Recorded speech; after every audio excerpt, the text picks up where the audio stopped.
Hello, video से लोगों के video से तो बुधवार से domicile कर मायना online दा तांफो कदा के तो के मकान दने अदा फना तो पता चलो बता गए तो फसनी पियो जो पियो ना ये तिंग तो छरो पुते online दा इसाना फमगा मोबाइल दगी नत्रगा कंप्यूटर दगी तौरगा यामाइन तो बुझाबने हारिबा video से लोगों नियंग तामिनसी कईगुंबा नुंगारगदी like subscribe तौबिरमो हाइबसे हाइजै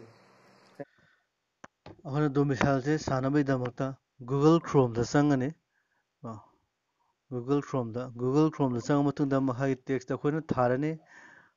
domicile certificate online हाइदना अदोगा सेदा अखोना search तमतंदा e-service manipur न थाबजे मसे संगने e-service manipur से click तोसनबिरो click तौरने click click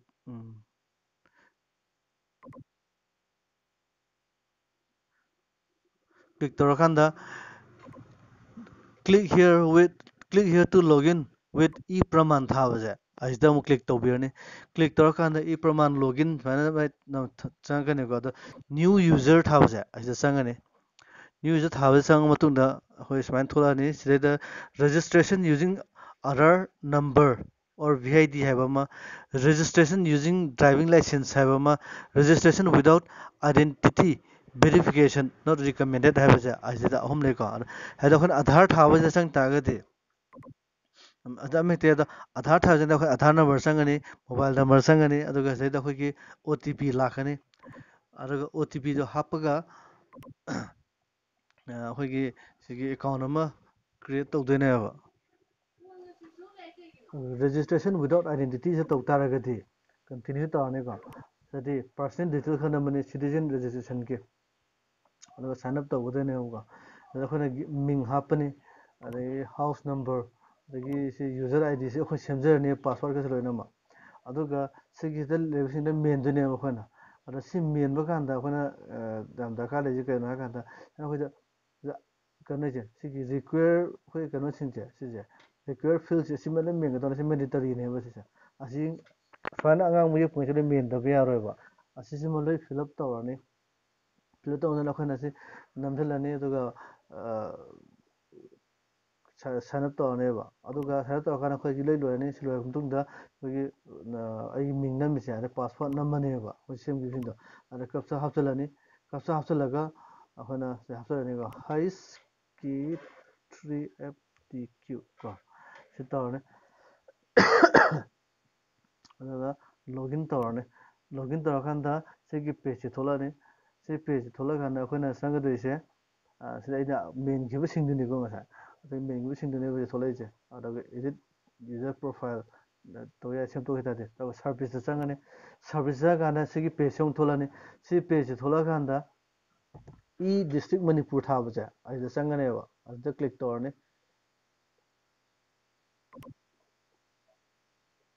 अदुगा सी पेज थोलाने कंटिन्यू नंबिरने कंटिन्यू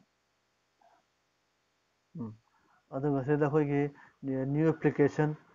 अदगी इसना अखोइ मेनल सिंदुने अखोन था तौगदेबा प्रोजेक्ट से थोलाने अदुगा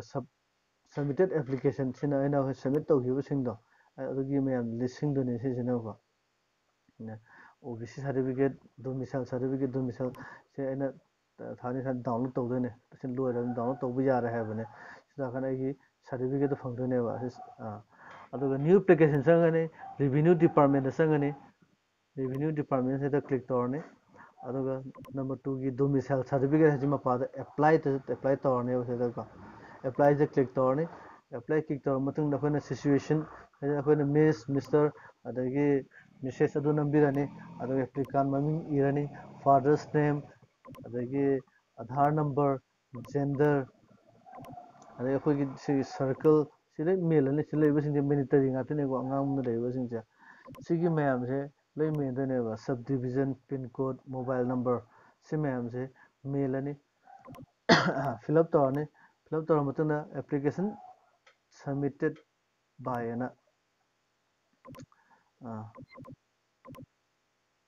दाने अदो सिदा से ले मेंदने खोइ से मयाम से application submitted by ꯁꯦ ꯑꯁꯤꯗ self ꯑꯅ ꯅꯝꯕꯤꯌꯣꯕ ꯁꯤꯁꯤꯃ ꯑꯗꯨꯒ ꯁꯦꯜ ꯇꯧꯔꯦ ꯑꯗꯨꯒ ꯁꯤꯗ ꯑꯩꯈꯣꯏ permanent address ꯁꯤ ꯃꯦꯜꯂꯅꯤ fill ꯇꯧꯁꯤꯜꯂꯅꯤ ꯂꯣꯏꯅꯃꯛ district ꯑꯗꯒꯤ present address say same the ꯏꯔꯅꯤꯀꯣ is permanent and present address same ꯑꯅ ꯁꯤ ꯂꯩꯍꯜꯂꯅꯤ ꯑꯗꯨꯒ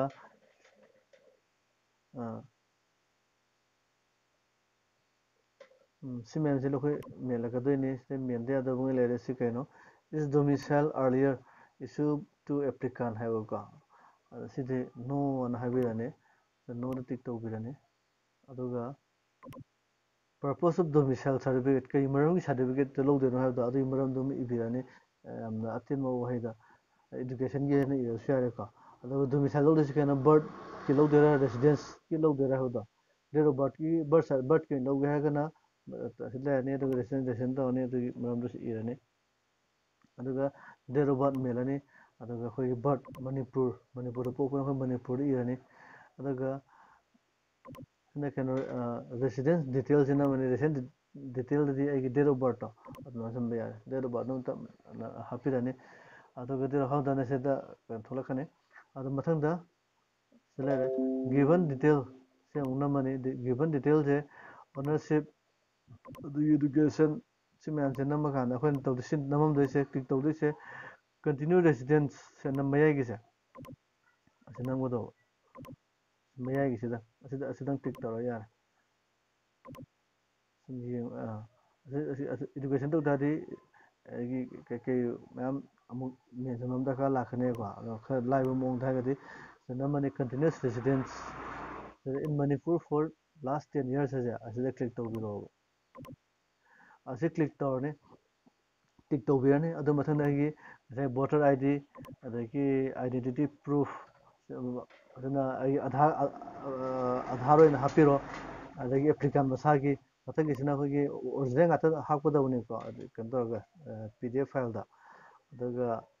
ꯗꯣꯀꯨꯃꯦꯟ ꯃꯔꯤ ꯂꯩꯅꯕ ꯗꯣꯀꯨꯃꯦꯟꯁꯤꯡꯁꯦ ꯖꯨꯕꯥꯃꯟꯗꯤ ꯄꯇꯥ ꯍꯥꯞꯄꯤꯔꯅꯤ ꯁꯤꯒꯤ ꯔꯤꯀ꯭ꯋꯦꯌꯔ ꯋꯥꯟꯁꯤꯅ ꯀꯩꯅꯣ ꯍꯥꯞꯄꯤꯔꯣ ꯆꯂꯥꯟ ꯑꯩꯈꯣꯏꯒꯤ ꯀꯩꯅꯣ ꯊꯤꯈꯤꯕꯒꯤ